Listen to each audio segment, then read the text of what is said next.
शासकीय भूमि में अतिक्रमण कर बनाए गए 2 मकान एवं एक झोपड़ी पर प्रशासन ने चलाया बुलडोजर।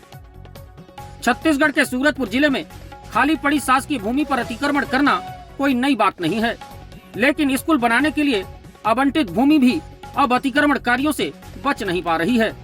ऐसा हम इसलिए कह रहे हैं क्योंकि प्रेम नगर के पार्वतीपुर गांव में ऐसा ही कुछ देखने को मिला है, जहां अतिक्रमणकारियों ने स्कूल के लिए आवंटित भूमि पर मकान बनाकर अतिक्रमण कर लिया था, जिसको प्रशासन ने कई बार हटाने के लिए अतिक्रमणकारियों को नोटिस भी जारी किया, लेकिन उस नोटिस का अतिक्रमणकारियों पर कोई प्रभाव नहीं पड़ रहा था।